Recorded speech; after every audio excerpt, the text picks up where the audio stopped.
in the previous financial year. Now, the ongoing war in the Middle East saw fuel added to fire after United States President Donald Trump gave Iran a Tuesday deadline to open up the Strait of Hormuz. Today, he issued another threat, saying a whole civilization will die tonight. KTN's Noah Kipkemboi details.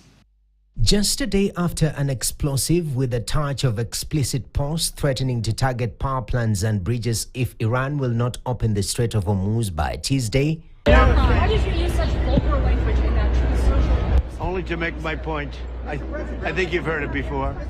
Because we are obliterating that country. And I hate to do it, but we're obliterating, and they just don't want to say uncle. They don't want to cry, as the expression goes, uncle, but they will. And if they don't, then they'll have no bridges, they'll have no power plants, they'll have no anything.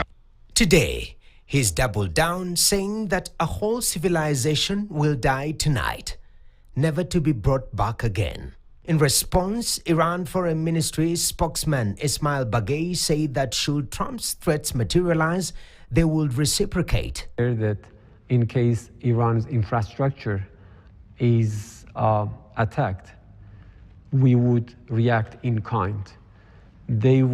Our armed forces would target any similar infrastructure that is owned or in any way or manner related to the United States or contributes to their act of aggression against Iran.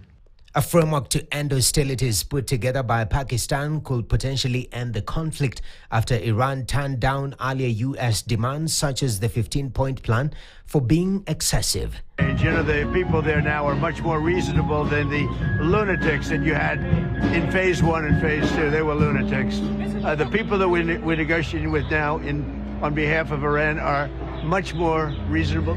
And twice last year and now this year, we negotiated with the U.S. and the result was an attack by them. And so we do not have any faith that negotiations with the U.S. will yield any results. As stakeholders seek an end to the conflict, Israel struck Iran's South Power petrochemical complex, terming it as a severe economic blow to Iran. This represents a severe economic blow to the Iranian regime, amounting to tens of billions of dollars. The petrochemical industry is a central engine for funding the activities of the Revolutionary Guards and for building Iran's military power. Prime Minister Benjamin Netanyahu and I have instructed the IDF to continue striking with full force the national infrastructure of the Iranian terror regime. On its part, Tehran says that it has already formulated a response to the ceasefire. Noah Kipkemboi, KTN. Now, the Kenya International Freight and Warehousing Association Mombasa branch